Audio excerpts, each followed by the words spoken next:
She raised her hand first, answered flawlessly, but the teacher gave credit to the white boy behind her. When she spoke up, the classroom laughed, and the principal called her aggressive. Her parents demanded a meeting, only to find security already waiting. That's when her father hit record, and what the footage revealed shook the entire school district. Before we deep dive into this interesting story, subscribe to our channel, and tell us where are you watching from. Share in the comments below. The grand auditorium in Austin, Texas buzzed with quiet expectation. Hundreds of students, coaches, and parents sat beneath towering lights. The national math competition's final round was underway, and the judges glanced at gold-framed portraits lining familiar walls, legends of mathematics, Ivy League alumni, and past champions. Among the polished finalists sat Imani Rhodes, 17, quiet until now, wearing a simple blazer and clutching her notebook. She exuded focus, not nerves. No one around her knew what she was about to do. At precisely 9:58, the final problem was revealed. A complex Diophantine equation that had stumped even PhD-level students when first issued. The audience leaned forward. A hush fell, the kind that makes the air feel dense. Imani inhaled through her nose, her fingers unfurled, and she began to write. Not in the monotonous style of rote steps. No, her writing held an elegance, curves flowing like an artist's stroke. Her pencil whispered rapid, but deliberate mathematics.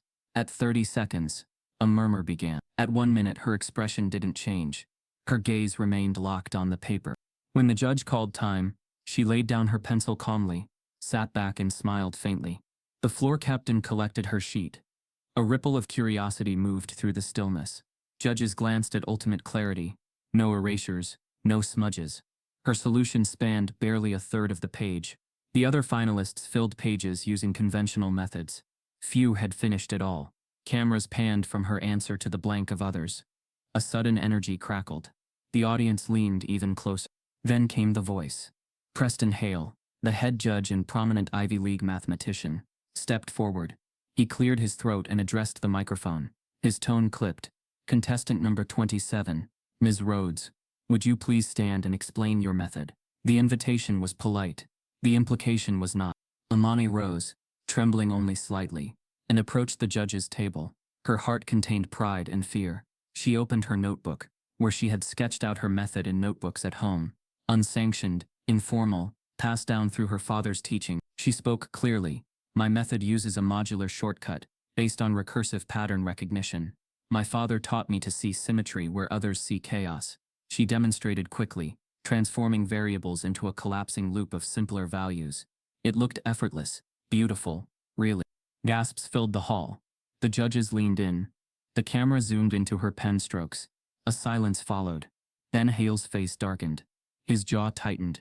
Without even glancing at his panel, he declared, by the competition's rules, any unsanctioned method must be documented in advance. We see no pre-registration of your technique. Therefore, we are disqualifying your entry on grounds of academic irregularity and possible misconduct. The room froze. Imani's eyes widened. She had followed rules as she understood them. Her method had emerged from her mind, not a forbidden program. Protests fluttered from her coach, Miss Daniels, who stood defiantly. This is unfair, she said, voice trembling.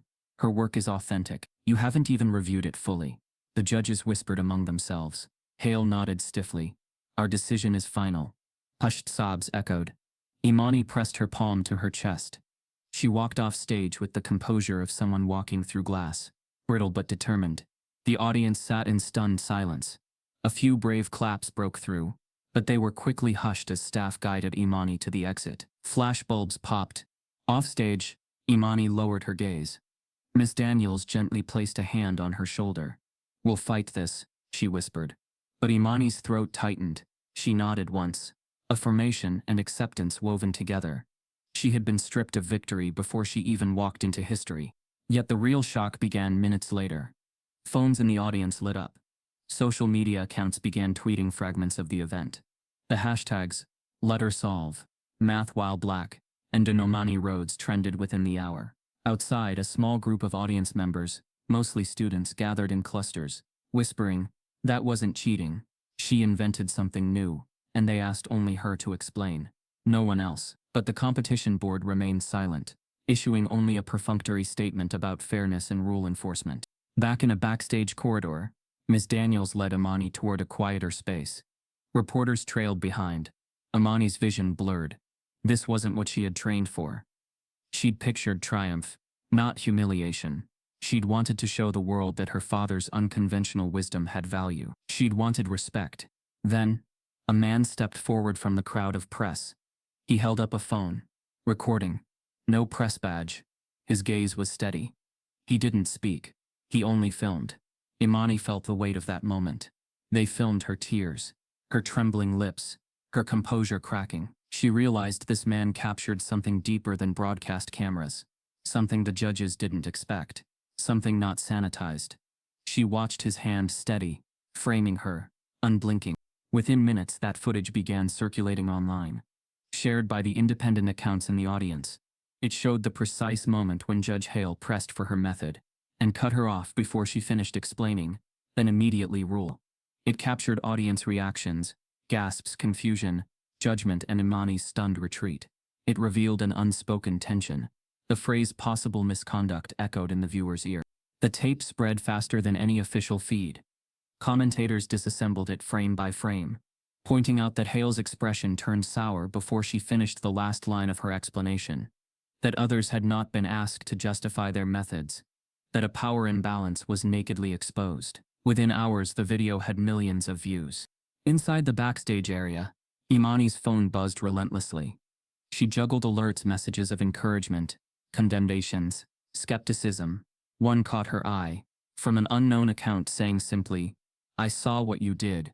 There's more to this story." She stared at it, heart pounding. Hope and dread wrestled inside her.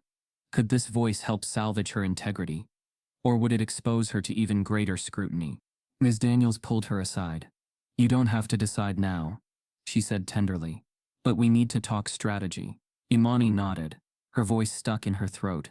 She felt exposed but also strangely alive, her mind racing faster than the judges ever gave her credit for. The invisible stranger in the audience kept filming. He moved through the crowd, capturing whispers, reactions, expressions. He zoomed in on judges' body language. He panned to the proctors. He focused on Hale's clenched jaw. The camera lingered on Dr. Wren's uncertain glance. It lingered on the score screens behind the stage. No one knew his name yet, but his lens had seen something important, something no judge would admit to saying aloud. His footage would soon become evidence, not spectacle. As Imani walked into a side room, her eyes unfocused, he followed silently, whispering to himself into the phone's camera, "This isn't over." As Imani slips through a narrow backstage doorway, the mysterious observer's phone screen glows, revealing something even the broadcast cameras missed, and it's about to go live. As Imina's tears began drying on her cheeks, the arena's fluorescent lights receded into darkness, replaced swiftly by the glow of screens across the country. Phones lit up in every direction. Clips from the competition, the disqualification, her composed explanation, Hale's abrupt snap judgment were already being stitched together. By the time Inina reached a backstage side room, whispers of outrage had spread into digital roars. The humiliation she'd felt in person transformed into fuel, outrage, empathy, and disbelief. Online, the hashtags Dems let her solve, Imana Rhodes, and Math While Black trended within minutes. Influential educators and public figures shared the footage, dissecting it with surgical clarity. One viral post spliced Judge Hale's expression from the moment she finished explaining with his immediate pronouncement of disqualification. Viewers interpreted that as proof he had prejudged her. Another post contrasted Imani's concise steps with other finalists' sprawling pages, spotlighting the double standard. A commentator live-streamed reactions, saying, "She finished first and then they stopped her explanation. Why?" Crowds online demanded answers. In Chicago, her school buzzed with activity. Under the fluorescent corridor lights, Miss Daniels organized a hurried meeting with administrators and press officers. Teachers called supportive parents. Students passed printed flyers, "Stand with Imani." Messages flooded into the school's official inbox. But between all the public excitement, Imani remained quiet, balancing on a tightrope of fear and conviction. She sat in a hallway, adjacent to the competition hall, her phone buzzing in her lap. Messages scrolled by. "That was robbery. The judge was biased. Your method is brilliant." Some were kind, others blunt. One message stood out. I'm researching that judge's past. Another, you need to lawyer up. Like now. Imani's heart pounded. She felt exposed, vulnerable. Yet beneath that tremor, an ember of determination glowed. Meanwhile, on Twitter and TikTok, activists posted analyses of prior competition footage. Within hours, 3 separate videos emerged, cases from past years where minority finalists had been questioned on their processes, sometimes disqualified, often without documentation. An underrepresented student from Detroit had been eliminated quietly another in 2022 had walked off crying before judges consulted her at all. These resurfaced clips painted a disturbing pattern. Judge Hale's name emerged prominently. Social media commentators labeled him a gatekeeper. The National Mathematics Alliance finally responded. Still protected, still cautious. Their official press statement declared, "We uphold principles of fairness and uniform judging. All methods must be registered ahead of time." They did not name Imani, though her name was everywhere. They hinted at procedural integrity. Viewers saw the statement as opaque and perhaps defensive. During a live stream from an education podcast, a former board member revealed anonymously, "We saw a pattern emerging. There was talk in confidential circles of controlling who wins. But no one wanted to speak on record." That live stream clip shot to virality. Thousands more demanded a full investigation. Some commentators demanded Imani be reinstated immediately. Others simply demanded transparency. Questions circulated. Why did only her method get scrutinized? Did her background matter? Backstage, Imani and Miss Daniels retreated to a narrow conference room. Miss Daniels spoke first. "Imani, this is bigger than any single competition. People see injustice. On camera. Now they want something real." Her tone was both cautious and steady. Imani nodded, tapping her fingers on the table. She felt hollow, but alive. "What do you want me to say?" she asked softly. Miss Daniels inhaled. "You don't have to decide tonight, but you need to think about what truth you'll tell if you go public. This could open doors or make it worse." Imani looked up, voice barely above a whisper. "I just want them to see the work I did. The logic behind it." She paused. "I want my father to see it." At the mention of her father, her resolve jolted with emotion. A memory of late nights, math journals, his hands sketching patterns on napkins. That memory gave her strength. Yet as she spoke, an unexpected twist occurred. Through the door slipped Jasper Lane, the stranger who initially filmed backstage, the independent journalist. He closed the door quietly behind him. As press rumors swirled, he held a memory card in his hand, small and unobtrusive. "I want you to see this," he said. His tone was earnest, not sensational. Imani's breath caught. "What is it?" He handed her the card. "Unedited footage. My camera caught interactions you couldn't see. Hale's behavior beforehand. Whispered comments between judges. Internal staff shifting. Even your answer sheet, marked on back with odd stamps." He had captured the exact moment when a staff member leaned toward the judge's table and said, "We need to make this decision stick." He captured Dr. Wren's hesitation, her silent glance at Hale as if she disagreed. The camera even recorded the station where the score recorders sat. Someone faintly said she's not from a feeder school. Imani plugged a card into her phone. The footage played unfiltered, raw, revealing. Her breath caught again. There on the back of her answer sheet was a faint red stamp, almost invisible in broadcast view. But recorded by Jasper's camera, it read "reviewed, disqualified." How did that get there? Imani had no idea. It suggested the disqualification decision had been premeditated before the method explanation. It implied systemic bias, not just procedural error. Tears stung her eyes again. Part grief for her father, who had taught her logic as liberation, but also anger. How many others had faced the same silent verdict? Jasper explained, "I shot everything off record. No filters, no edits. This card is dangerous, but it shows you weren't judged. You were predetermined." Ms. Daniels leaned forward, quiet intensity in her eyes. "We need counsel, and if you agree, we release this footage publicly. The Alliance cannot ignore it." Imani's hands trembled as she held her judgment and her method in light. The memory of her father teaching symmetry and unconventional shortcuts felt heavier now, less curious, more revolutionary. She swallowed hard, tears released without restraint. In the next moment her phone pinged. A direct message from an unknown Twitter handle. "We know your father's method, your family's past. This could get ugly." Be careful.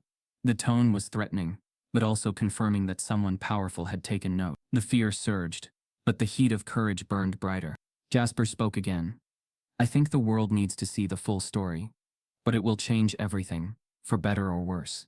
Miss Daniels quietly nodded. Imani looked between them. Her chest tightened. She realized that this was beyond a math competition. It was about justice. Deep in her gut, she felt the truth was right, but the consequences were unknown. She could pause, retreat, and let the damage dissipate, or she could step into the storm. Silence fell in the narrow room. Only the low hum of distant lights. Her phone's DM notification glowed. Someone was watching. Online threads kept spiking. For Imani's next move. Time was almost gone. At that precise moment, another message arrives. This one containing a link to a hidden video labeled "What They Didn't Show," and its thumbnail looks unmistakably like Judge Hale's hand, marking her sheet before she speaks. Imani's hand hovered over the video link.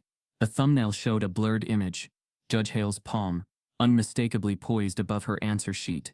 The angle was different, not from the main broadcast, not from Jasper's footage. It was tighter, like a private security feed. No one knew this angle existed. Her breath hitched. Miss Daniels leaned in, silent. Jasper, standing beside her, narrowed his eyes. Play it, he said. Imani tapped the screen. The video began without sound, time-stamped just 7 minutes before she walked on stage. Hale stood behind the judge's table, flipping through a folder. Her name clearly marked. He paused, looked around cautiously, then pulled out her answer sheet. He examined it for less than 5 seconds, then scribbled something on the back. His face was unreadable. His lips moved, barely. No one else in the frame acknowledged it. No other competitor's sheet was touched. The clip ended as quickly as it started. Silence consumed the room. Ms. Daniels pressed her hand to her forehead. They made the decision before she even sat down. Her voice cracked. That stamp reviewed. Disqualify. He wrote that before she solved the problem. Imani didn't move. Her body remained still, but inside her mind roared like a storm. Hale's movements confirmed what she hadn't dared believe. Her intelligence wasn't doubted because it lacked clarity. It was doubted because it came from her. Jasper took the phone, replaying the moment in slow motion. We can match this to the timestamp of your problem reveal, he said. This is critical. It proves intent. But just as quickly, the implications followed. This wasn't just about a rogue judge. It wasn't about one moment. It raised a deeper question. How many others had their brilliance stamped out before they even opened their mouths? Imani leaned back in the folding chair. The air around her felt thinner. My father warned me, she said quietly, that there'd be rooms where my genius was invisible. That some people only see the hand that holds the pencil, not the mind behind it. Ms. Daniels turned to her. We'll make them see it now. Imani didn't answer. She was processing not just betrayal, but exposure. Every math lesson she'd mastered, every sleepless night solving puzzles on the floor with her dad, every lecture she'd rewritten in her own logic, all of it had been prejudged. She hadn't even been allowed to compete. She had been handled. Outside the room, the echo of press footsteps returned. Reporters were circling. A live feed blared from someone's phone down the hall. Breaking. New footage may expose deliberate disqualification in national math competition. The leak had begun. Jasper's phone buzzed. He answered, listening briefly, then looked up. There's more. One of the techs from the broadcast team is willing to talk off record. Says he saw Hale coaching the scorekeeper before round 2. Imani stood. Her voice was firm now. I want to see him. Miss Daniels blinked.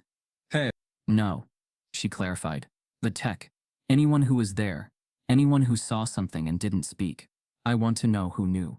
They exited the side room and met Jasper's contact, Alex Miles, a 20-something audio engineer from the media crew. Nervous, hands stuffed into hoodie pockets, Alex kept his eyes low as he spoke. I was calibrating mics by the judges' panel before the final round, he said. Hale didn't see me. He told the scorekeeper, we're not about to hand this to a sympathy case. He paused. Then he said, make sure she's not scored above 4th, no matter what. Ms. Daniels's breath caught. You'll go on record. Alex hesitated. I can't risk my job, but I'll provide a sworn affidavit, or my footage logs. I didn't think it would get this bad. Imani's stomach churned. He thought I was a sympathy case. The phrase echoed inside her chest. echoing years of coded language. Articulate. Surprising scores. Strong for her background. All of it. Language wrapped in soft cloth but sharp beneath. Back at her hotel later that night, she curled beneath a blanket, silent. Her phone buzzed endlessly, but she didn't check it. A part of her felt cracked open, like the last layer of doubt about what she'd experienced had finally evaporated, and what remained was cold truth. She stared at the ceiling, replaying everything. Her father's face during those tutoring sessions, the way he'd call her my little innovator. His death 2 years prior, still sat heavy in her bones. He never got to see her compete, but now she realized he probably would have predicted this exact outcome. He'd lived it too many times in job interviews, in denied promotions, in being almost accepted. He'd warned her that genius without power is often mistaken for luck, or worse, fraud. Her mother's voice startled her from the memory. Imani, she called from the hallway. Yeah? There's something here. It was in the mailbox. Imani rose, confused. Her mother handed her a plain manila envelope. No return address. Her name typed neatly on the front in all caps. She peeled the seal. Inside were 2 items. A printed copy of her competition answer sheet, with a blood-red X drawn across the bottom, and a sticky note, with only 1 line typed in small bold letters. Stay in your lane, or we'll erase the whole board. Umani stared at it. Her hands went cold. Miss Daniels, who had stayed with them for the evening, read the note over her shoulder. This is intimidation, she whispered. They want you scared. Jasper, looped in through FaceTime, cursed under his breath. This just escalated. We're not talking about academic politics anymore. Someone wants this buried. Umani held the answer sheet up to the light. It wasn't a copy from her own files. This was printed on the competition's paper. Same watermark, same ink. It meant someone inside had access to her materials. Someone was trying to warn her, or silence her. She didn't cry. She didn't tremble. Her father's words echoed in her head again. The smartest ones will be told to be silent. That's how you know you're right. Omani walked to her room. She pulled her father's notebook from her suitcase. Pages of strange symbols, loops and theories no textbook had ever taught. She flipped to a diagram he had called the inversion model. A theory that taught her to reverse problems when the path forward was blocked. She stared at it. She whispered, "You gave me the solution. I just didn't know what the problem was yet." Her eyes narrowed with determination. She picked up her phone and began typing. Moments later, a new anonymous email arrived in her inbox. Subject line: You weren't the first. Attached was a photo of a different student's disqualified sheet, marked in red, dated 2 years earlier. Behind the polished oak doors of the National Mathematics Alliance headquarters, the atmosphere was anything but calculated. Tension wrapped the boardroom like a taut wire. 5 senior judges sat at a horseshoe table, their eyes scanning the leaked footage projected on a wall-sized screen. There was no denying it now. The video of Judge Preston Hale marking Imani Rhodes's answer sheet before she'd taken the stage had gone viral. Tens of millions of views, media firestorms, accusations of racism, sabotage, institutional bias. Educators called it an academic disgrace. Civil rights groups called for resignations. The alliance was cornered. But Hale? He sat still, chin lifted, his expression unreadable. He didn't apologize. He didn't flinch. When questioned internally, he responded with controlled detachment. I marked it for irregularity, based on prior concerns. I stand by protocol. The others shifted uncomfortably. Across the room, Dr. Lynette Wren, the only judge who had hesitated during the live event, leaned forward. Preston, she said slowly, you told us you reviewed her method after the round. That video shows otherwise. Her tone was not confrontational yet. Did you evaluate her solution before she had a chance to present it? Hale met her gaze. I had suspicions based on pre-submitted documents. We've disqualified students for less. Wren's voice dropped lower. But we didn't disqualify any of the other 5 for undocumented strategies. Only her. The unspoken weight in her sentence hung between them. Across the table, Chairman Elridge, a bureaucrat known for prioritizing image over substance, cut in. The issue now is not method. It's optics. We are in the middle of a national embarrassment. Sponsors are threatening to pull out. We need a strategy fast. A heated discussion followed. One judge suggested reinstating Imani's eligibility quietly. Another proposed forming a panel to investigate racial bias within the competition process. Strictly for optics, he added. Hale stayed silent, stewing in his seat, a muscle twitching near his jaw. Meanwhile, across the city, in a smaller, quieter room, Amani sat surrounded by her notebooks, highlighters, and her father's weathered sketches. Ms. Daniels and Jasper had transformed a local library study room into a war room. The table was covered with evidence, screenshots, timestamps, written math solutions. But Amani wasn't just fighting for fairness anymore. She was preparing to prove her method under a microscope. A special hearing had been scheduled. The Alliance, under mounting pressure, had agreed to a formal review of Imani's disqualification. It wouldn't be public, not yet, but key board members, educators, and a few press liaisons would attend. It was, for all intents and purposes, a trial of her intellect. Start from the top, Miss Daniels instructed gently. Imani nodded, pointing to her solution's first line. I began with a reduction series, factoring out common primes, but instead of expanding by root patterns, I reversed the matrix diagonals based on negative intercepts. Jasper looked confused. Ms. Daniels nodded. Explain it to someone who's not a mathematician. Imani chuckled faintly. Okay. Imagine a lock that only opens if you spin the dial in reverse, counting not forward but backward in threes. Then flip the whole mechanism upside down. Most people try to go forward. I went backward. My dad taught me to see math that way, to look for the escape hatch, not the front door. Her hands moved gracefully over the diagrams, her voice steady. Each line, each step she had used in that controversial equation, flowed from her logic, not from a textbook. And this, she said, circling the final boxed answer, isn't just the solution. It's a pattern that can replicate. That's what scared them. They didn't recognize it. Miss Daniels whispered, they didn't expect it from you. Imani held her gaze. No, they didn't want it to be from me.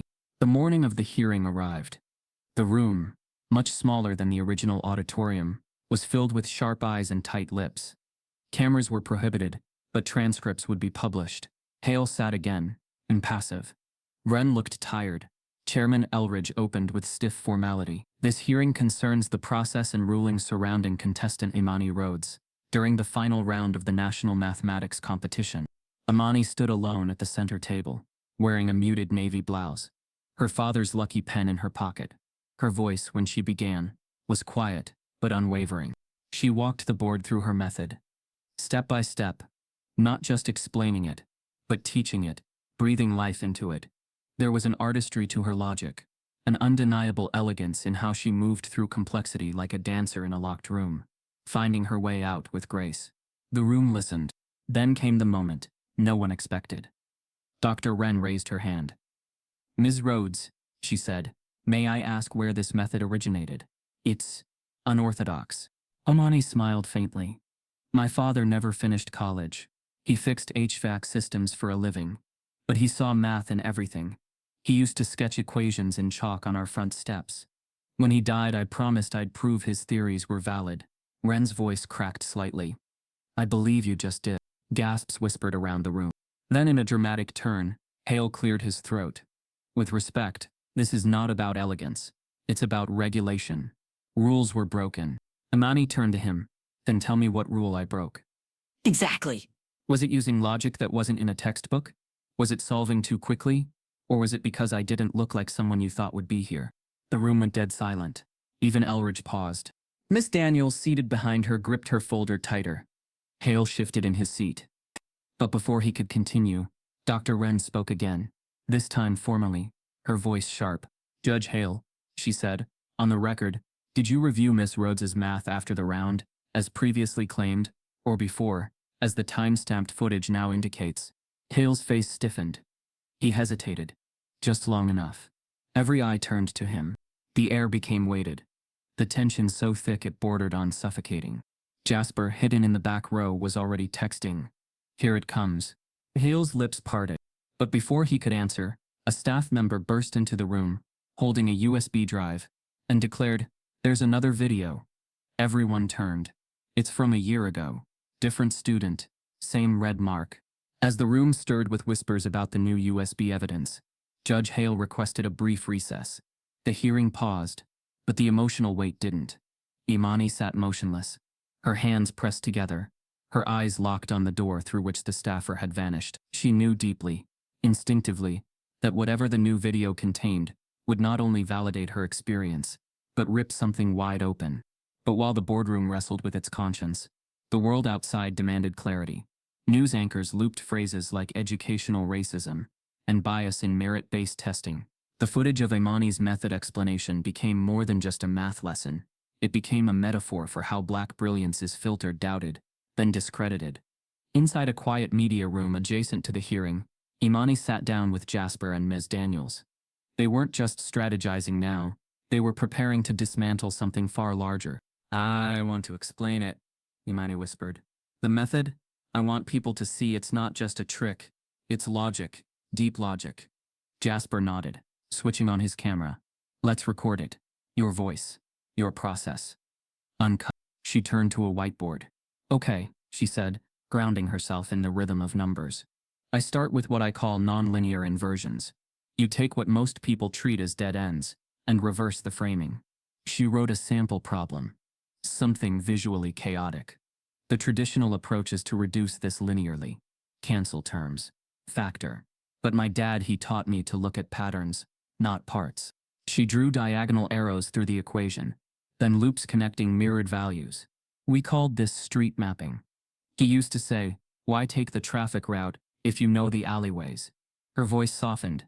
He didn't have formal education, but he built logic like scaffolding. Jasper watched, stunned. Her board filled not with steps but with structure. Like architecture, like music. It wasn't a shortcut. It was a reframe.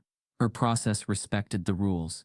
It just reimagined the lens through which the rules were interpreted. Miss Daniels whispered, This needs to be taught." But the power of Imani's work was exactly what had gotten her rejected. She hadn't just solved a problem. She'd challenged the system that decides how problems must be solved. And in doing so, she made people like Hale uncomfortable, not because she was wrong, but because she was undeniably right, outside their preferred method. That tension between brilliance and gatekeeping wasn't new. But now it had a face, a voice, and a rising wave behind it. When the hearing resumed, the board watched the USB clip. Silence consumed the room. It showed a student from the previous year, Caleb Nnaji, a quiet Nigerian-American finalist, also disqualified for a misalignment with competition standards. But his footage revealed a familiar sequence: Judge Hale flipping his sheet, marking it with a red X, then handing it off before he even presented. Caleb's method had included visual pattern recognition, something considered unofficial. 2 years, 2 red marks, 2 minority students. The pattern was now visible. Chairman Elridge leaned back, his jaw clenched. Dr. Wren crossed her arms and looked directly at Hale, but said nothing. The hearing had changed. Imani stood again. "This isn't just about me," she said, eyes locked on the board. "This is about what you consider valid. You've built a box around merit, and every time someone like me doesn't fit, you call it cheating." The weight in her voice made the room shrink. "I didn't steal the solution. I built it, from scraps, from broken chalk in my dad's toolbox, from the smell of oil-stained paper, and nights without Wi-Fi." She took a step forward. "My method might not look like yours, but it works, and you know it." Wren whispered under her breath, "She's brilliant." For a moment, even Hale couldn't speak. Then the door creaked open. A slim, nervous figure stepped in. It was Naomi Chan, a finalist from the same competition. She wore a stiff blazer, and a lanyard still hanging from her neck. Her expression was conflicted. Her presence wasn't expected.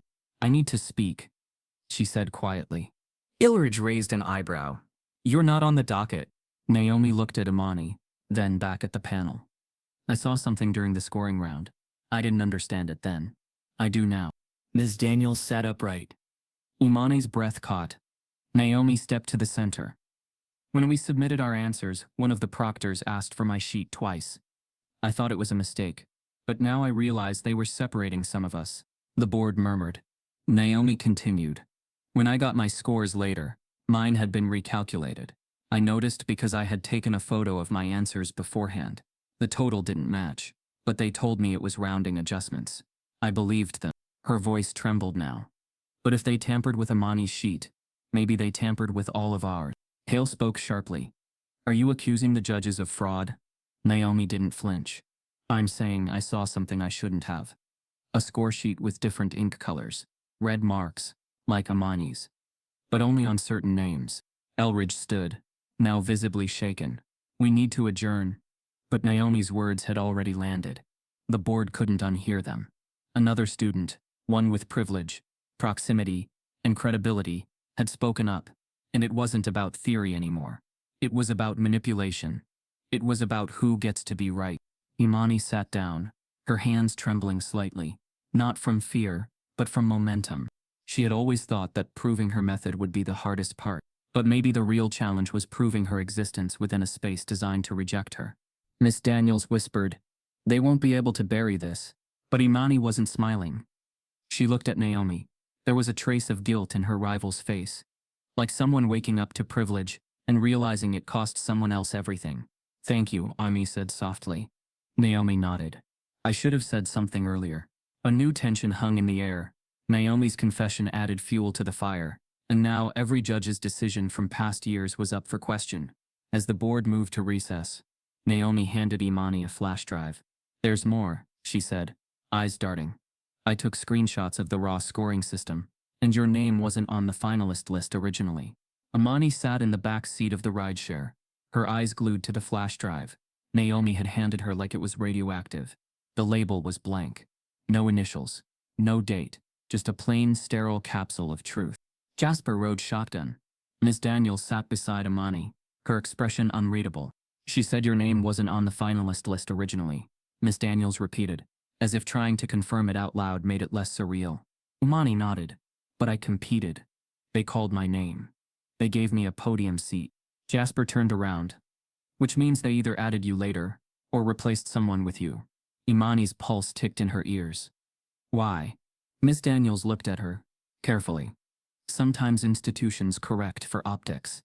They let one person in just to make the panel look inclusive, then make sure that person doesn't get far." The silence in the car was louder than any engine. The idea wasn't unfamiliar. Imani had heard that before. At summer camps, at STEM fairs. "You're the diversity pick." But hearing it now, in the context of a national competition backed by actual data, hit differently. It wasn't just whispered anymore, it was institutionalized. They reached the hotel, where Jasper immediately booted up his laptop in the lounge and began extracting files. It didn't take long. The drive contained PDFs, spreadsheets, and screenshots. The folder was titled Prelimination Raw Scores, Region 7. Imani leaned over as Jasper clicked through. The file structure was messy, but revealing. One spreadsheet caught her eye. "Finalists selected." The tab showed 10 names. Hers wasn't one of them. Instead, there was a red cell marked NA. Added by adjustment DEI override, next to her name, inserted after the initial score columns. Miss Daniels blinked. "DI override. Diversity, equity, and inclusion." Her voice cracked. "They didn't add you because you earned it. They added you as a token, then set you up to fail." But the horror wasn't over. The columns to the left showed raw scores. Imani's score was higher than 3 names, listed above her. Jasper ran a sorting function. When the list was reordered from highest to lowest, Imani placed 4th, even without the adjustment. "They downgraded your position," he said, stunned. "They included you, only to bury you lower in the rankings. You should have been a top finalist without any override." Imani stared at the screen, her jaw locked. "So they sabotaged me both ways." The pain was layered. First, the humiliation of being labeled a cheater. Now the quiet, covert violence of erasure, masked as inclusion. "They wanted you close enough to photograph," Miss Daniels murmured, "but not close enough to win." Jasper dug deeper, pulling up logs of communication between coordinators. One email thread caught his eye. Subject line: "Score normalization, Region 7 anomaly." The body was short but devastating. "Recommend adjusting roads to offset over-indexing from urban test center. Align outcome with existing narrative. Maintain optics." Jasper looked up. They wanted the story to stay predictable. Imani stepped away from the screen, nausea rising in her chest. She reached for her father's notebook in her bag and held it against her stomach. It was the only thing grounding her now. "Do you know what it feels like?" she whispered. "To fight twice as hard, only to be told you didn't earn your place, and then be punished when you prove you did." Miss Daniels didn't answer. She just placed her hand gently on Imani's shoulder. But the night wasn't finished.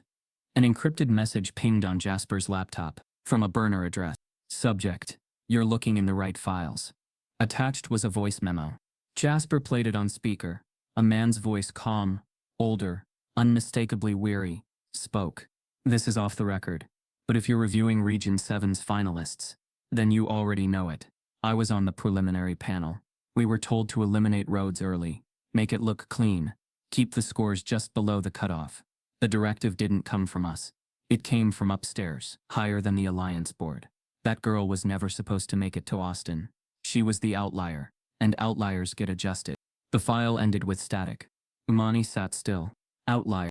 The word rang like a hammer in her head. They didn't just exclude her. They engineered her failure. She wasn't part of the system's plan, and so they moved the goalposts. Quietly, surgically. Ms. Daniels turned to Jasper. Can we verify the voice? Jasper nodded. I'll cross-reference speech patterns. Conference recordings.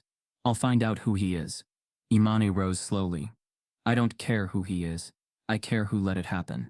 And then her phone buzzed. Another anonymous email.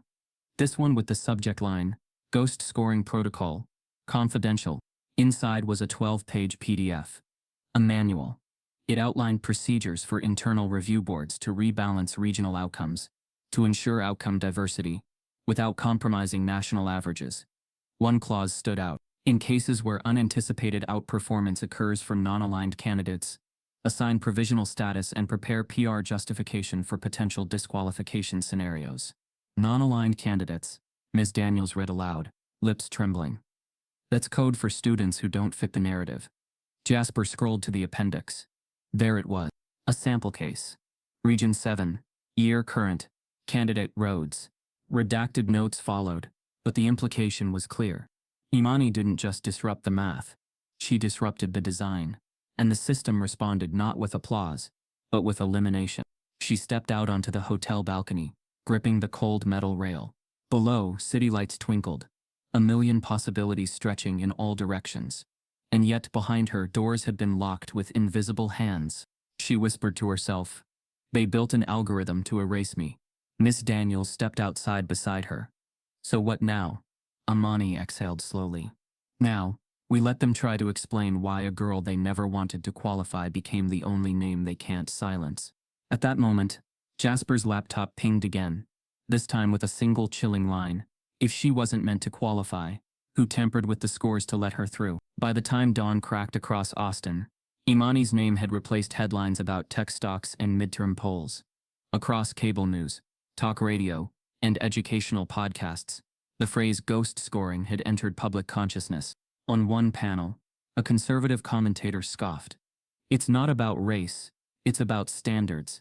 If we start giving passes to unverified methods, we lower the bar. Across from him, an education policy expert fired back. She didn't ask for a pass. She solved an elite-level equation with a new approach. The problem isn't the student, it's the gatekeeping. In another segment, a black former NASA mathematician, Dr. Raymond Ellis, broke it down. What Imani did was revolutionary, not because she was the first to find a shortcut, but because she was the first to be punished for it. That's the real scandal. She didn't just disrupt the problem. She disrupted the profile of who's allowed to win. The country was divided, but Imani had become a symbol no one could ignore. Her story appeared on the cover of The Atlantic, titled, The Girl Who Solved Too Fast. Time magazine ran a digital feature, Imani Rhodes and the Cost of Being Brilliant, While Black. Educators created entire lesson plans around her method. Protesters rallied outside the Alliance headquarters, chanting Merit Nail White. And beneath the online noise, something deeper brewed. An examination of what merit truly meant in America. Inside her hotel room, Imani watched the coverage in near disbelief. I feel like I'm floating outside of my body, she whispered. Miss Daniels sat on the edge of the bed. This is what they call a movement. You started one, but the praise didn't make the bruises disappear. Imani scrolled through her mentions, drowning in both support and threats. Anonymous accounts called her a fraud, a plant, a diversity pawn. Others accused her of playing the race card. The emotional weight was crushing, yet the truth sustained her. Jasper burst into the room mid-morning, waving his phone. You need to see this, he said. He played a live stream clip from a Senate subcommittee hearing on education equity. A sharp voice cut through the chamber. It is the opinion of this committee that the National Mathematics Alliance has failed to uphold transparent standards. This Rhodes case demonstrates systemic racial bias disguised as protocol. Imani's jaw tightened. The country was listening. But not all attention came from scrutiny. That afternoon, a sleek black SUV pulled up outside the hotel. A tall woman in a blazer stepped out, flanked by two assistants. She entered the lobby, eyes scanning. Her energy was distinct, polished, direct.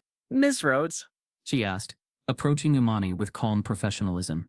I'm Dr. Mira Leighton, Chancellor of Stanmore Institute of Technology. Imani rose slowly. You came here? I couldn't not, Dr. Leighton said.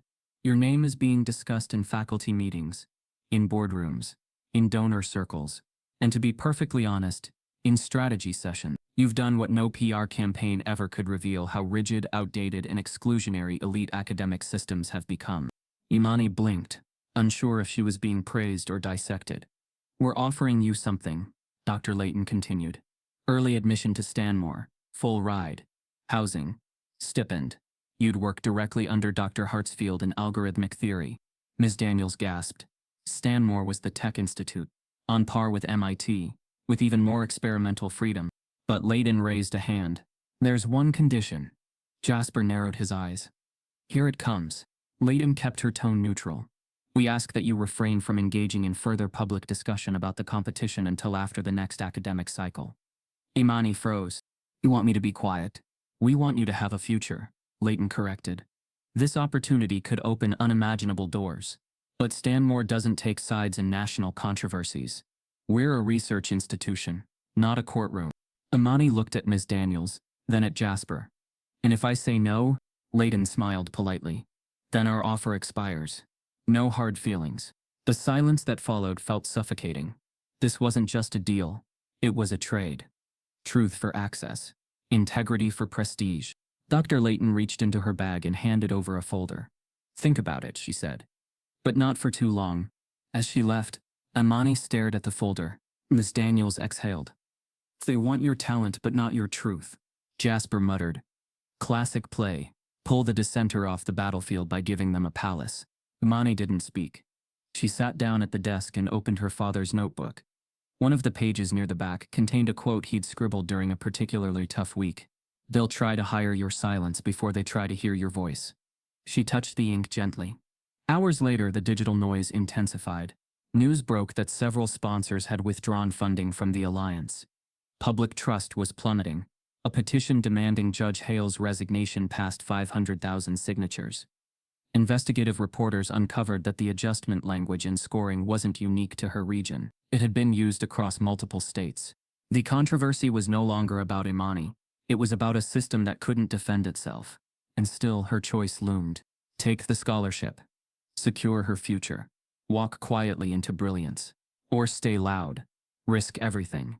Keep shining the light. She looked up from the notebook, her eyes sharp. I won't let them buy my silence, she said. Miss Daniels smiled. Jasper nodded.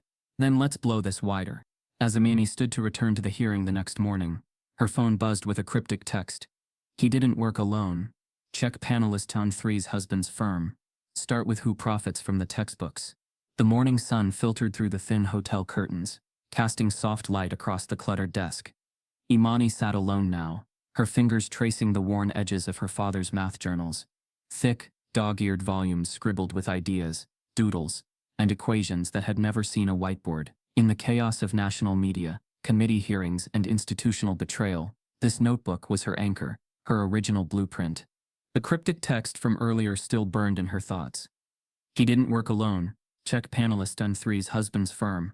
Start with who profits from the textbooks. She'd flagged it for Jasper, who was digging into financial records and donor networks. But this morning, her focus was here, in this faded composition book, where the seed of her method had first grown. She flipped past a drawing of a cracked calculator her father had once fixed with a paperclip and some glue, past a diagram of a leaky kitchen sink, explained in terms of exponential decay. Her father, Charles Rhodes, had always believed math wasn't about rules. It was about relationships. One page stopped her. The header read, Inversion Theory, applied outside of linear frames. Below it was a strange cluster of symbols, not standard notation. Half code, half intuition. Her father had never formally studied math past community college, but he'd been obsessed with patterns. He used his own shorthand loops, diagonals, symbolic arrows, to track how imbalances corrected themselves in real life. Traffic patterns, electricity flow, gas leak diffusion, all were explained like puzzles waiting to be unraveled. Her breath caught. Here was the root of her competition method.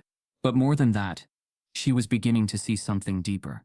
The structure on the page mimicked not just how she'd solved the competition problem, but every type of problem she'd ever encountered, academic or personal. Imani pulled out a fresh sheet of graph paper. She began transcribing the patterns. Her pencil moved with increasing speed. What her father had jotted as intuition, she now formalized with clarity. Each loop became a recursive pattern. Each arrow mapped to a variable transformation. It wasn't messy. It was elegant. It wasn't just a new method. It was a new framework. Something clicked in her brain. The reason her approach had always felt alien to educators wasn't because it was incorrect. It was because it operated outside the fixed path logic of current math curricula. She whispered aloud. He built a reverse integrated framework. That realization exploded like a starburst in her mind. Her father had outlined a method where complex problems could be solved from the center outward, rather than step by step from one end. Traditional curriculums taught logic linearly, problem to solution. But Charles Rhodes's system mimicked nature, fluid, self-correcting, circular. She grabbed another notebook, cross-referencing the national curriculum standards. She compared one of the sanctioned algebraic proofs from her competition workbook to her father's design. The difference? The sanctioned method required 13 procedural steps, assuming prior memorization. Her father's method reached the same answer, in 4 recursive loops, requiring understanding, not memorization. It wasn't just a faster route. It was a smarter one. She looked up, heart racing. Her method didn't just solve the competition problem. It challenged the entire academic structure built to evaluate students like her. She imagined a classroom using her father's theory, students who struggled with formulas, suddenly seeing symmetry, fluidity, kids who feared math, realizing they already used it when navigating neighborhoods, cooking for siblings, repairing broken light switches. This wasn't just personal anymore. It was structural. She stared at the notes. What if that was the real reason someone had tried to erase her? Not because she cheated. But because if her method were adopted, it would expose the flaws of a curriculum designed to serve only one kind of mind. A knock interrupted her thoughts. Miss Daniels peeked in. You good? Imani smiled faintly. More than good. Miss Daniels stepped inside, glancing at the scattered journals. Found something? I think I found everything. Imani held up the new sheet. He wasn't just making sense of the world. He was reteaching it. We could build an entire system from this, one that's not built to reward memorization, but to foster logic, creativity. Ms. Daniels stepped closer. This is revolutionary. Imani nodded. And if it's revolutionary, it's threatening.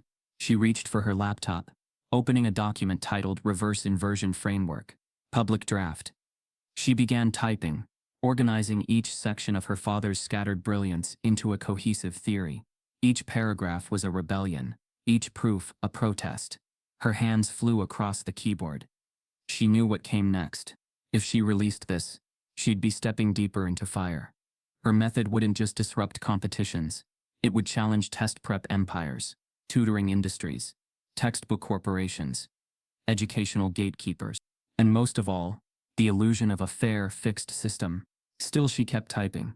Across the room, her phone vibrated with another text. This time, from a familiar number. It was Jasper. You were right. Panelist M3's husband is lead developer at a private firm contracted by 4 major textbook companies. Their next-gen curriculum rollout? It would have failed your method in diagnostic testing. Imani leaned back in her chair, the pieces aligning. Her father had always said, every problem is a system of power pretending to be a puzzle. She finally understood what he meant. What they'd tried to silence wasn't just her success. It was the threat of redefinition. She stood, walked to the window, and looked out over the city. The hearing would continue tomorrow. The cameras would return. But this notebook, it was the real revolution, and it had been sitting in her backpack the whole time. She closed her eyes. She wasn't just defending her intelligence now. She was about to challenge the curriculum itself. Just then, a ping lit up her email inbox. An encrypted message with the subject line, "We've reviewed your father's framework. If released, it could invalidate 37% of standardized test questions. Do not publish." Jasper sat alone in the hotel business center, the glow of his screen casting shadows across his face. Dozens of tabs were open. Public records, archived news articles, grant databases, and nonprofit tax disclosures. The name Preston Hale appeared in every search, but not in the way Jasper needed. Hale was too clean, too perfect. The official bios painted him as a genius-level mathematician, Yale alumnus, and longtime education reform advocate. But Jasper had been investigating powerful men long enough to know that when someone's past looks spotless, it usually isn't. He dug deeper, and then, buried in a 2008 university newsletter from a mid-tier liberal arts college in Virginia, Jasper found it. A brief mention. Guest judge Preston Hale abstains from scoring during round 2 of the Mid-Atlantic Youth Mathematics Invitational due to concerns about scoring bias. That line led to an older, barely accessible faculty forum. Jasper clicked. A user under the name LL Wren had posted, "We can't ignore what happened this week. Hale removed a student again, for suspicious accuracy. The student was a sophomore, Haitian American, with a documented history of competition success. She was humiliated. No evidence, just bias." The thread died quickly. No follow-ups. No official replies. Jasper leaned back. There it was, a pattern, stretching back at least 15 years. He made a call to a contact at an academic watchdog organization. "I need all internal investigations tied to Preston Hale. Even the buried ones. Especially the buried ones." It took 3 hours. But what came back changed everything. A sealed settlement from a former test development contractor had accused Hale of suppressing certain scores at a regional competition in Ohio. The case had been handled internally. Quietly, the contractor was paid off and signed a non-disclosure agreement. Her name Adrielle Green. Jasper's pulse quickened. He found her LinkedIn, inactive, Facebook, private, Twitter, last active in 2016. But there was a single comment on a YouTube video, a tutorial for first-generation college students. Under a pseudonym, he messaged her. At first there was no reply, but then, a single response. "You found me. I'll talk, but not in the open, and only if you can guarantee I won't be exposed." Jasper replied instantly, "I promise. We'll protect your identity, but this story needs you." She sent him a burner number. They spoke an hour later. Adrielle's voice was sharp but measured, like someone who had practiced silence for years, and was now cautiously unsealing it. "He's been manipulating the outcomes of these competitions for over a decade," she said. "Not just individuals, whole score sets, mostly targeting students of color, students who didn't come from prep academies or private STEM tracks." "Why?"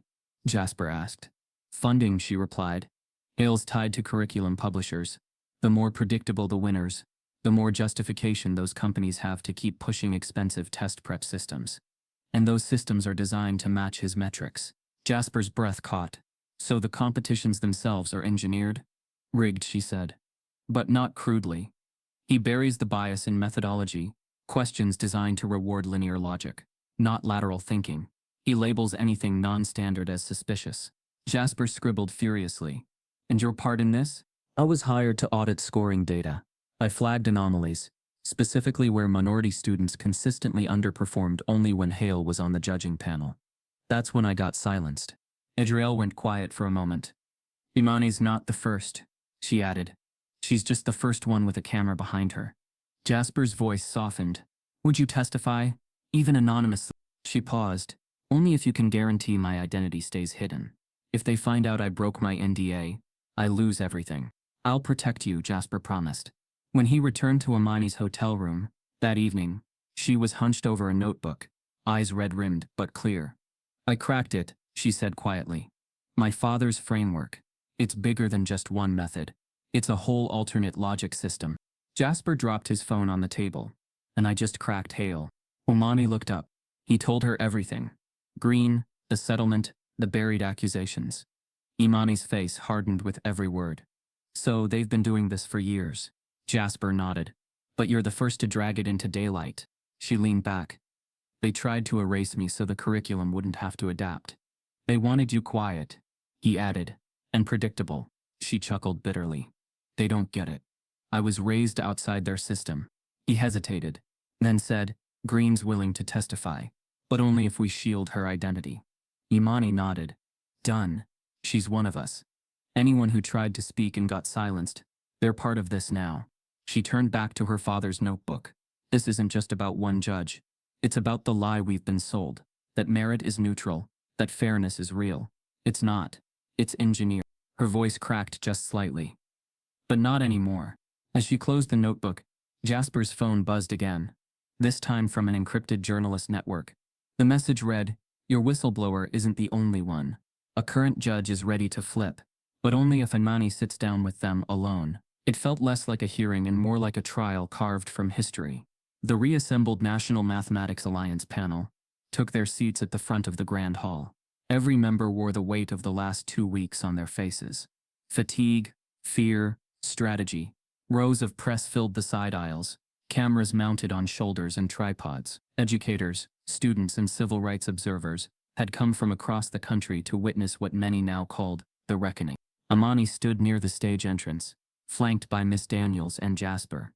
Her palms were cold, but her spine was straight. She was no longer just the girl who had solved too quickly. She was a symbol for every student who'd ever been told their brilliance was suspicious. At the far end of the table sat Judge Preston Hale, chin high, his face expressionless, yet beneath his stillness, a storm brewed. He hadn't expected this return. He hadn't expected her to survive the backlash, let alone lead a movement, and he certainly hadn't expected the emergence of a sealed testimony from Adriel Green, or the encrypted promise that a current judge might flip. Elridge, the chairman, struck the gavel once. This hearing is hereby reopened, per the board's emergency resolution. We are here to review the eligibility, scoring, and conduct surrounding contestant Imani Rhodes during the Region 7 National Finals. The air went stiff. Imani approached the witness podium, the silence behind her stretching like a wire ready to snap. She began calmly. I'm not here to reclaim a trophy. I'm here because students like me weren't supposed to be in this room to begin with. I'm here because the rules changed when I succeeded, and I need the world to hear what that sounds like. She opened her folder. This is a copy of my original score sheet pre-marked, before I even competed. This stamp didn't appear for anyone else, only me. A ripple of murmurs spread. She turned to the panel. You taught us math was fair, that if we followed logic, we'd reach the same truth. But your logic changed when my name showed up on the finalist list. She took a breath, voice tightening. You didn't doubt my numbers. You doubted me. Then she turned directly to Hale. Did you ever believe I was capable of solving it honestly? He remained stone-faced. But Elridge spoke. Judge Hale will respond during the panel rebuttal. Imani nodded. Then let me show you what I solved. She stepped to a smartboard and began illustrating her method, not rushed or performative, but deliberate. She outlined the center outward inversion process, showed how the recursive loops formed not just faster paths to answers, but deeper conceptual understanding. Her voice never cracked, even as her father's diagrams appeared beside her modern translations. The crowd was silent. It wasn't just a defense. It was a masterclass. When she stepped back, several in the room stood to applaud. Elridge pounded the gavel to restore order. Now it was Hale's turn. He stood, adjusting his cuffs with mechanical precision. Ms. Rhodes presented an impressive display, he said smoothly. But methodology is not our concern. Process. He held up a paper. This board has regulations requiring contestants to adhere to documented pathways. Ms. Rhodes introduced an undocumented framework, taught by an unaccredited source, that opens the door to unverifiable input, which in competitive integrity terms, qualifies as breach. The subtext hung heavy. Her father didn't have credentials, therefore neither did her ideas. Imani's mouth tightened. But more troubling, Hale continued, is the notion that race, rather than process, is being weaponized to undermine decades of academic standards. Gasps echoed. Mrs. Daniels stood abruptly. That's enough. Elridge raised a hand. Please, let him finish. Hale's eyes landed on Imani. You weren't targeted. You were elevated, over students who followed the rules. What you see as injustice, others see as discipline. Imani stepped forward. Discipline? I was disqualified before I even finished speaking. Before you asked for clarification. Before you read my solution. You pre-marked my sheet. That's not discipline. That's bias. Hale's voice dropped to a cold whisper. And who will verify that? Jasper stood now, stepping forward with a sealed folder. I will. He handed it to the chairman. Elridge opened it slowly. Inside was the signed sworn affidavit from Adriel Green and 3 cross-referenced score sheets from past years, each revealing the same red mark on high-performing minority students, disqualified under vague reasons. The room erupted. Reporters surged forward. Students gasped. One teacher stood and yelled, "You buried them." Elridge pounded the gavel. Order, but the panel's composure was breaking. Then came the final blow. A staff member from the back approached Elridge and whispered something in his ear. Elridge's eyebrows rose. Are you sure? The staffer nodded. He turned to the panel. We have a last-minute, undisclosed witness. Hale's head turned sharply. A side door opened. A woman in her late 40s stepped in, elegant, poised, with sharp eyes and a silver streak in her hair. Hale's face went pale. Please state your name, Elridge said. The woman looked directly at him. Dr. Claudia Hale, former systems analyst, and Preston Hale's ex-wife. The room went completely still. Even Amani froze. Claudia turned to the panel. I'm here because I watched this man rewrite scores. Not once, not in isolation, but systematically. He didn't act alone. He acted with the protection of textbook companies, curriculum investors, and advisors tied to private prep academies, who benefit from maintaining control of academic standards. She looked at Preston now, his face unreadable. He built a system to eliminate nonlinear thinkers. And every time someone like Amani broke the model, he silenced them. I stayed silent for too long. But this ends today. The hall was breathless. Elridge leaned forward. Dr. Hale, can you provide evidence? She opened her purse and pulled out a flash drive. Meeting transcripts, emails, score alterations, dating back 15 years. Imani's breath caught. Claudia turned to her. They tried to erase you because you were what they feared most. A mind they couldn't predict, but couldn't ignore. I should have spoken up years ago. I'm sorry. Imani nodded, her throat tight. Thank you. As Claudia took her seat, a new alert flashed across the courtroom monitors. The Alliance's database had been hacked, and every suppressed score from the last decade was now public. The Alliance headquarters had never known silence like this. Not after Claudia Hale's testimony. Not after the flashing red alert that streaked across every courtroom screen. The moment the leaked archive dropped, a real-time data dump of 10 years' worth of suppressed scores, altered rankings, and backdoor disqualifications. Everything shattered. Imani stood at the center of it. Her name no longer whispered in suspicion. Now it echoed in stunned reverence. The raw data told a damning story. Dozens of students, black, brown, immigrant, low income, had outperformed expectations, but were quietly marked down, disqualified, or normalized. Hale wasn't a rogue actor. He was a centerpiece of a system designed to protect a curated definition of excellence. And the algorithm had a face. Within hours, news stations labeled it the merit scandal. Social media exploded. Rhodes rewrites rules. Math deserves justice. Who else was silenced? But inside the hearing hall, something else was happening. A reevaluation. One by one, the board members gathered in a private conference room with Ms. Daniels and Imani present. Hale had been removed. The chairmanship temporarily handed to Dr. Lynette Wren. What remained was chaos. And the uncomfortable question, what happens now? Dr. Wren stood at the head of the table, exhausted but clear-eyed. We can't undo the past decade, she began. But we can no longer pretend the rubric we used to measure brilliance was fair. Miss Rhodes, please. Walk us through your full framework. Imani stepped forward. No stage lights now, no applause, just dry erase markers, a whiteboard, and the weight of a broken system pressing against her shoulders. She drew slowly, starting with the problem she solved at the finals. This is the equation, she said. Standard method takes 12 steps. She pivoted. My method takes 4. But that's not why it matters. She outlined the process. The system we use in competitions and in classrooms is based on linear adherence. Follow the rulebook, step A, B, C. But life doesn't work like that. Neither does the mind. She wrote 2 words in bold. Logic fluency. I call it reverse integrated mapping. It starts at the problem's core, not its edges. Then it spirals outward, like thought does. She turned.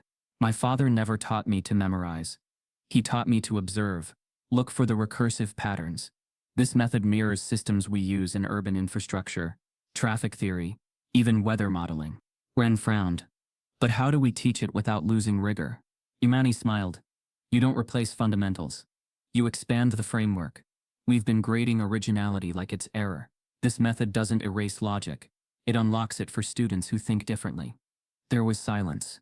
And then, murmurs of recognition. A board member from Michigan whispered, "This could change how we write assessments." Another nodded. "This shifts the axis from memorization to pattern recognition." Imani paused.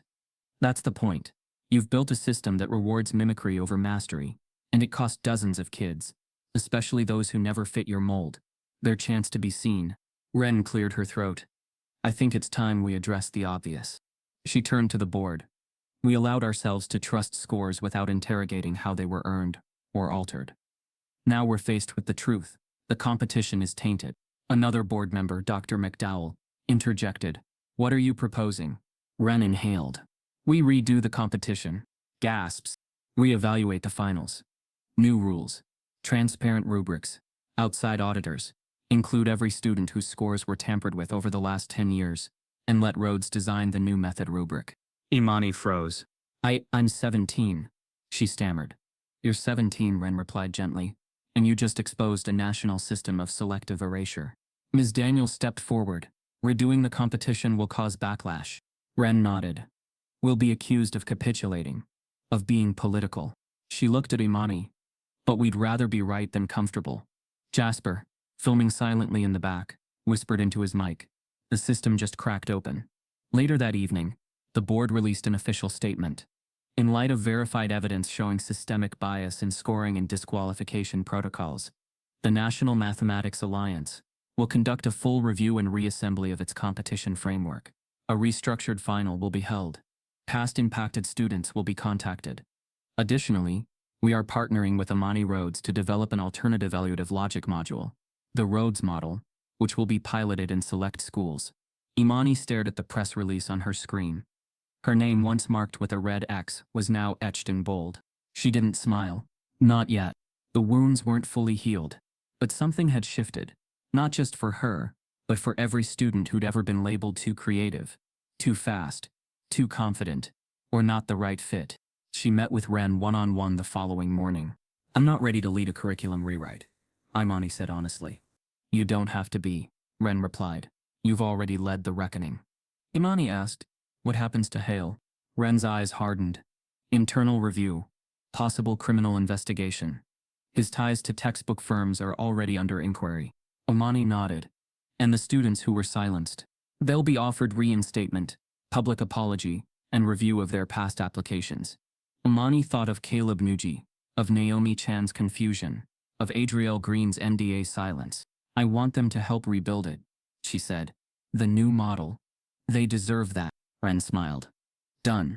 As they rose to leave, Ren hesitated. "There's one last thing." Imani turned. "We've reviewed your framework. It's brilliant.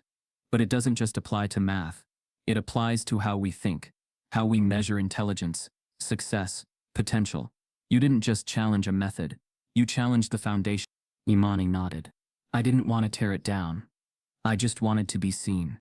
Ren looked at her. You were. "And now the whole country has to look too." As Imani left the building, her phone buzzed with a breaking news alert. Anonymous source reveals the reassembled competition will feature a live broadcast, and Imani Rhodes is expected to go head-to-head with the previous year's controversial winner, whose parents fund the top curriculum lobbying group. The stage was rebuilt, not just in structure, but in spirit. Gone were the velvet-curtained backrooms and whispered judgments. The newly reassembled National Mathematics Finals were held in an open university auditorium in Atlanta, with a live audience, full transparency, and for the first time ever, a national live stream. Every judge's comment would be recorded, every score displayed in real time. And the rules? Publicly posted on digital screens for all to see. Imani stood behind a plexiglass podium marked Den 7, dressed in navy and white, her father's lucky pen clipped in the chest pocket. She had slept little. The previous night's alert still pulsed in her mind, Rhodes to face last year's controversial winner, child of curriculum lobbyists. The name had surfaced hours later. Carter Langston. Polished.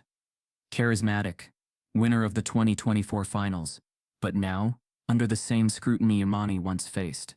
His family had donated millions to education boards and sat on the board of a prep network that distributed the very test questions now discredited. He stood behind podium band 5, only 2 spots away. He didn't look at her, but she could feel the tension humming between them. The auditorium buzzed with anticipation. Viewers around the country tuned in. Hashtags trended instantly. Rhodes return. Math without bias. Langston versus Rhodes. This wasn't just a rematch. It was a reckoning. The moderator approached the mic. Welcome to the restructured National Mathematics Finals. For the first time, our scoring system will not penalize method variance, and competitors may use any logically consistent pathway to arrive at their solution. A camera zoomed in on Imani's face. Calm. Focus. The first question appeared.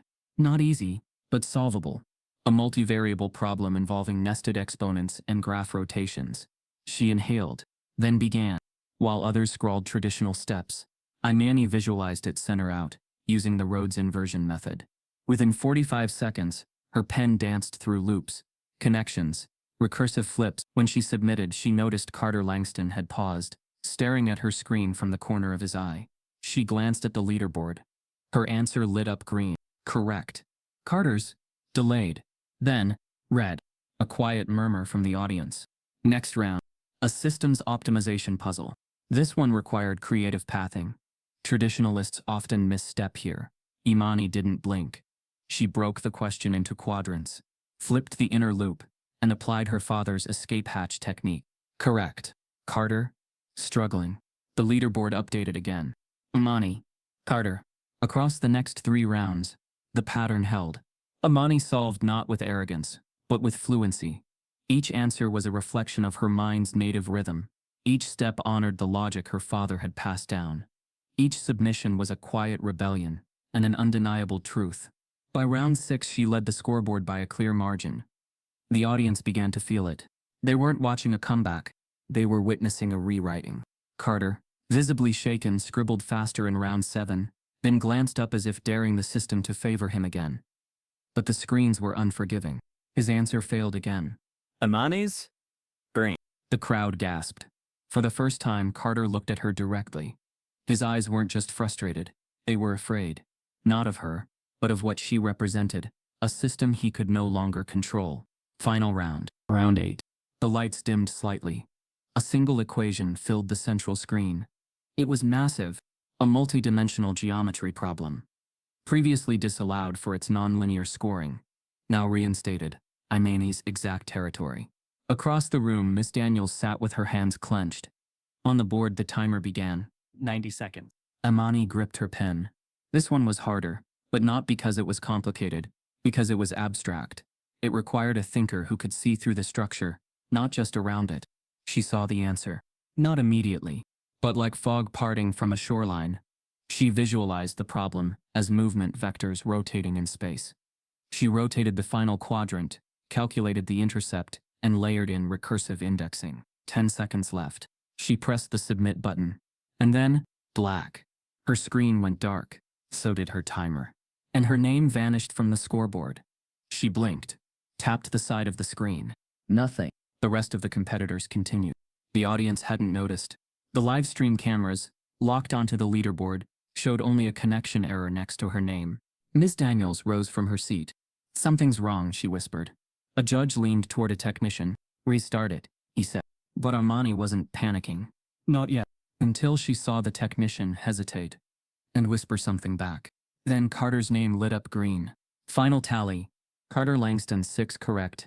Imani Rhodes, data not registered. Her chest tightened. This was no glitch. It was surgical. She looked toward the panel. Ren wasn't there. The replacement judge? A man she hadn't seen before. Miss Daniels stormed toward the judge's desk. Why is her data gone? She submitted. The technician replied coldly. We have no record of her final input.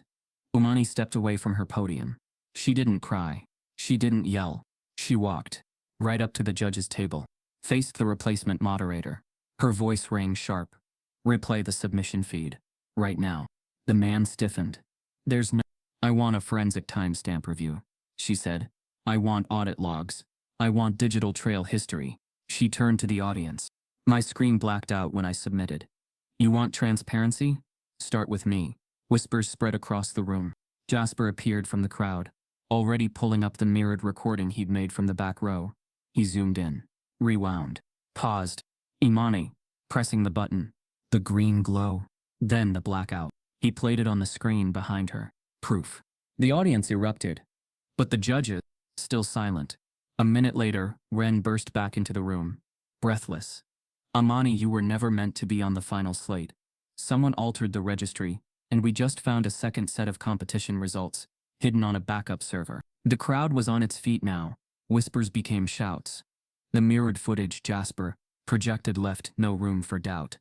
Imani had submitted her final answer. The screen had blacked out after validation. Her name had vanished from the board, not because of error, but because of intervention. Judge Ren stood at the front, her voice sharp through the mic. This recording confirms contestant N7 completed her response before the blackout. We demand a full audit of the digital logs immediately. Imani stood still, jaw tight, hands by her sides, but inside her mind was racing, not through math equations, but through possibilities. Who still had access to the system? Who would risk everything now, when the world was watching? Miss Daniels stepped beside her. This wasn't random. I know, Imani said. They couldn't beat the method, so they tried to erase it again. Ren signaled to the competition's chief technician, a man named Stuart Boyd, who'd been part of the team for over a decade. Mr. Boyd, she said coldly, was there a duplicate server or mirrored registry in place? Boyd hesitated. That's not standard practice. Then explain why our secondary logs show a dual access alert 20 minutes before the round. Imani froze. Ren continued, voice now trembling with restrained fury. A second registry was used to alter the competition slate. One version listed Imani, the other didn't. Someone tried to wipe her from the system entirely. Gasps echoed. Then came the moment no one expected.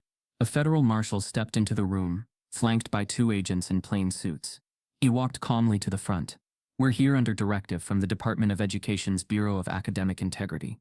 Another agent added, we've initiated a full forensic sweep of the competition servers, sponsorship accounts, and judge communications following leaked evidence of financial misconduct tied to curriculum contracts. The room froze. Imani's heart thundered. Boyd paled visibly. Ms. Daniels whispered, they're going after the entire board. Ren stepped aside. You'll have full access, starting with Judge Preston Hale's digital records. That name dropped into the space like a bomb. Camera swiveled toward the judge's box. But Hale wasn't there. He'd left his name placard on the desk. His chair sat empty. The marshal asked flatly, where is Judge Hale? Ren looked around, suddenly alert. He was here during prep. He signed in. He reviewed the first 4 rounds. A technician interjected. He logged into the admin console, under the backup ID, about 15 minutes before the blackout. Imani stepped forward. He's the one who deleted me. Silence again. The lead agent turned to Boyd. Lock the servers. Pull his access history. If he's in the system, shut it down. An intern approached breathlessly from backstage. His badge, it's still on the desk. But his coat and laptop are gone. The building erupted into chaos. Live feeds cut to breaking news banners. Judge disappears mid-competition after sabotage exposed. Federal agents enter STEM finals to investigate rigging allegations. Inside the room, the energy snapped. Imani didn't speak. She didn't need to. Her presence, undeniable, unbroken, undeniable, said everything. They couldn't solve her method. So they tried to erase the variable. But this time, the system glitched on them. The agents began their sweep. Jasper tailed the tech team, filming every keystroke as logs were downloaded. Timestamps matched. A new technician confirmed that Hale had used a phantom credential to log into the results server, at precisely the moment Imani submitted. He didn't just alter her final score. He removed her existence from the competition. Ren turned to the agents. Check his financials. We have evidence his decisions aligned with sponsorship timelines for textbook companies. The marshal nodded. Already in progress. Campaign donations, consulting fees, bonus contracts, it's all under review. Ms. Daniels said it aloud. He didn't just fail Imani. He sold the scoreboard. Imani clenched her fists.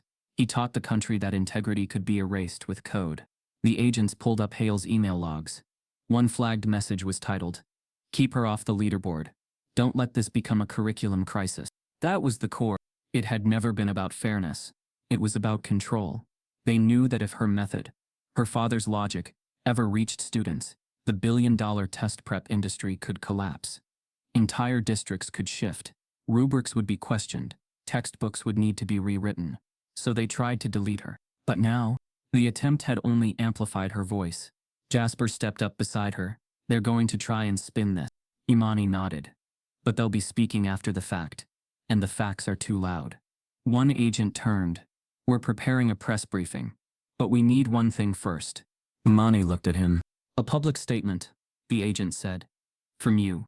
Imani hesitated, then turned to Ms. Daniels. "Should I?" Miss Daniels didn't blink. "Only if you're ready." Imani stepped forward as cameras turned toward her. She took the mic and spoke not with fire, but with clarity. "I came here to solve an equation," she began. "And I did." She looked directly into the camera. "But what I didn't expect was to become one. Because for the past 2 weeks, the question wasn't whether I could solve math. It was whether I belonged in the room." She gestured toward the silent crowd. "And when they couldn't answer that, they tried to subtract me." The room held its breath. "But my presence isn't a variable. It's a constant now." A pause. "I'm not going anywhere." Backstage, just as she stepped down, a junior agent received a secure call and paled. He turned to his supervisor. Hale's bank account was just emptied through an offshore shell, and his passport flagged at a private airstrip 10 minutes ago. The federal investigation intensified. Within 48 hours of the sabotage, Judge Preston Hale's assets were frozen, his offshore accounts flagged, and his name added to the federal watch list. Surveillance footage confirmed he'd boarded a private jet out of a rural Texas airfield. Destination unknown. Imani didn't flinch. She'd already survived worse than his betrayal. She'd survived erasure. And now, she was building something no one could delete. In the weeks that followed, Imani turned her focus from fighting the system to replacing it. What began as a crisis became a movement. Educators across the country demanded reform. Students wrote letters. Principals suspended the use of biased testing materials. And in the center of it all stood the Rhodes inversion method. A radical, elegant, and deeply human approach to mathematical thinking. Imani, along with Ms. Daniels and Jasper, partnered with progressive STEM leaders, coders, and curriculum architects. Together they launched a platform named Open Logic. It was more than a curriculum. It was a declaration. Open source. Free to all. No gatekeeping. No locked modules. No standardized shortcuts. Each lesson embedded Charles Rhodes's original sketches, now digitally mapped, and showed how math could be built from observation, not memorization. Students used local problems to model equations. A cracked sidewalk became a graph. A broken air conditioner. An algorithm. The program taught kids to see math in the world around them, just like Charles had taught Imani. They launched a pilot in 3 public school districts. Within 2 months, test scores rose. Not because kids learned faster, but because they understood more deeply. But more than that, students loved it, especially the ones who had always felt left behind. The ones who didn't test well. The ones who, like Imani once had, felt invisible in math class. National media turned their spotlight again. This time not for scandal, but for solution. One journalist wrote, "The Rhodes method doesn't just teach students how to solve equations. It teaches them how to think without fear." Imani was invited to speak at MIT, Yale, and Stanford. But she declined every podium, unless the students in the back of the classroom, those who were usually ignored, were invited to the front. She insisted that every event she spoke at also feature one student who had never been in a math honors class. "Let the so-called underdog explain the logic," she'd say. "Watch brilliance rise from the unexpected." She spent evenings replying to kids who messaged her from all over the country. "I was told I wasn't a math kid until I saw your method. I got into my first AP class after showing them your loop model. Your dad taught me too, and I never even met him." One afternoon she returned home to find her mom holding a stack of letters. Handwritten ones. From parents, teachers, principals. A grandmother from Detroit, who had printed out Charles's notes and used them to teach her grandson. Imani held the letters to her chest and cried for the years her father's voice was ignored, for the nights she stayed up trying to prove her worth, and for the students still waiting for their moment to be seen. Miss Daniels knocked gently at the door. "We just got the analytics," she said softly. "Over 1 million students accessed the Rhodes framework last week." Imani smiled through her tears. 1 million. Miss Daniels nodded. "He'd be proud." She didn't need to say who. Jasper entered seconds later, his laptop open, and were being invited to a curriculum review summit, hosted by the Department of Education. "They want to hear from you directly. It's official now. What started in a notebook is being studied as a national model." Imani sat quietly, the gravity of it washing over her. She wasn't just surviving anymore. She was rewriting the narrative. Then came the envelope, delivered by courier, a thick, ivory rectangle with the presidential seal stamped in gold. Her mother opened it slowly, hands trembling. Inside, a formal letter from the White House. Imani Rhodes is cordially invited to attend a private roundtable on national education equity initiatives. The date was in 2 weeks. The invitation bore the signature of the President of the United States. Jasper let out a long whistle. "You're going to the White House." Imani blinked. But then she caught something else. A line written in pen at the bottom, beneath the print. "We'll also be discussing the private investigation into national testing vendors. There's something we need to show you off record." Her mother's expression shifted. "What does that mean?" Ms. Daniels leaned closer. "It means this isn't just a ceremony. They want to talk about the rot still buried beneath the surface." Imani read the line again. Her pulse slowed. The equation wasn't finished. They'd removed one corrupt judge. They'd changed one system. But the entire industry? Still largely untouched. Her method had exposed the surface. Now they wanted her help to dig deeper. She looked up. "I'm going," she said. Miss Daniels nodded. "I'll clear your calendar." Jasper looked at the letter. "What do you think they'll ask you to do?" Imani didn't hesitate. "Help them solve a bigger problem." The night before her White House visit, Imani receives a flash drive in an unmarked envelope. The note attached reads, "The framework your father built wasn't just mathematical, it was political. Here's what he never got to tell you." The White House felt surreal, not just because of the columns or the guards, or the finely cut rose bushes brushing the edges of the lawn. It felt surreal because Imani Rhodes, the girl once marked with a red X, now walked those marble floors as an invited guest, not an outsider. She wore a simple black blazer, nothing extravagant. The pen her father had given her was still clipped to the inside of her coat pocket. Beside her stood Ms. Daniels, who never left her side during this fight. And just a few steps behind, Jasper, carrying a sleek folder of data about OpenLogic's explosive growth. They weren't just visitors. They were changemakers. Inside the Roosevelt Room, a long oval table stretched beneath golden lights. Seated around it were cabinet members, federal education officials, policy advisors, and nonprofit leaders. And at the head, the Secretary of Education, hands folded, eyes sharp but kind. He stood when Imani entered. "Ms. Rhodes," he said, "welcome." The room clapped, not performative applause, but the kind that carried weight. The kind reserved for people who didn't ask to lead, but did anyway. Imani sat slowly, every muscle trained to stay poised. But inside, her heart still raced. This wasn't about awards or recognition. She knew that. It was about what came next. "We've reviewed OpenLogic's data," the secretary began. "It's not just impressive, it's transformative. Your framework isn't only improving scores, it's shifting mindsets. You've made math feel accessible again." He paused. "That's why we're asking you to lead something bigger." Imani glanced toward Ms. Daniels, then back. "We're assembling a national education reform panel," he continued. "Curriculum experts, psychologists, teachers, student reps.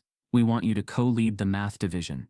Your perspective, your story, it redefines what success looks like." A moment of silence followed. And then Imani did something few in the room expected. She didn't say yes immediately. She asked a question. "Will the panel include students who were failed by the old system?" The secretary blinked, caught off guard. "We hadn't." "Then it's not complete," she said gently. "I'll join, but only if the people this system erased help rebuild it." Miss Daniels smiled behind her. The secretary nodded slowly. "That's fair, we'll make space." Imani nodded. "Then I'm in." From there, the meeting shifted into strategy, policy recommendations, district pilots, potential legislation.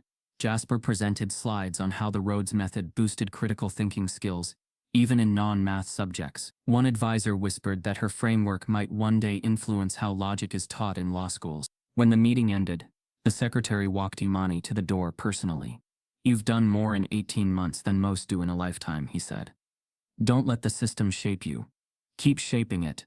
As they exited the building, cameras flashed, but Imani didn't pause for the press. Her work was just beginning. Back home, life resumed, but nothing was normal. Imani's name became shorthand for modern brilliance. Time magazine named her one of the 100 most influential people in the world. Netflix offered her a documentary deal. Book agents reached out. An animation studio pitched an educational series based on her method. She said no to all of it. Not because she wasn't grateful, but because she wasn't done building. Imani returned to schools quietly. She guest taught in Detroit, in Houston, in an underfunded school in Tulsa where students still shared broken calculators. Every time she walked in, not as a prodigy, but as a listener. Her new motto wasn't a formula. It was a promise. Let every student be seen. Meanwhile, the reform panel took off. The Rhodes-led curriculum team began reconstructing core testing structures. Out went memorization first drills. In came logic fluency, modular assessments, open explanation models. The old system wasn't erased. It was being rewritten. And this time it bore her father's fingerprints. One night, Imani sat on her balcony, staring at the city skyline. Her mother joined her, handing over a cup of tea. "You've changed everything," her mother said softly. "I didn't mean to," Imani replied. Her mother laughed gently. "You didn't mean to survive either, but you did that too." Imani's eyes welled up. "He should be here." "He is." They sat quietly, the breeze light against their faces. The next morning, a package arrived. Plain envelope. No sender. Hand-delivered. Imani opened it slowly. Inside was a small, sealed letter. Heavy parchment. No return address. Just her name, written in tight, slanted script. Her heart froze. It was Hale's handwriting. She hadn't seen it since the competition. The world still didn't know where he was. Interpol believed he was in Europe. Others claimed he was hiding under a pseudonym in South America. But this envelope said otherwise. She peeled the seal. Inside was a single note. "You won. But brilliance doesn't survive alone. You'll learn that soon." Attached to the back was a flash drive. No label. Just silver. Clean. Ms. Daniels appeared in the doorway. "Everything okay?" Imani showed her the letter. Miss Daniels frowned. "We shouldn't plug it in." Jasper arrived a minute later, breathless. "Let me take it. I'll run it on a quarantine system." Imani hesitated, then handed it over. "Whatever's on it," she said. "Don't let it rewrite my story." Jasper nodded. "I promise." As he left, Imani stood at the window, staring out. She didn't feel fear. She felt the pressure of legacy. Her name had once been dragged through the mud. Now, it was etched into classrooms, and yet somehow Hale's shadow still reached. That evening, Jasper called. His voice was tense. "Imani, the drive doesn't contain sabotage. It contains files about your father, his time at a think tank, unpublished work, and correspondence with Hale. No child should be punished for speaking truth, or silenced for being brilliant in the wrong skin. If her story made you angry, it's because deep down, you know this isn't rare. Type yes if you believe schools must do better. Subscribe if you believe her voice and voices like hers deserve to be heard.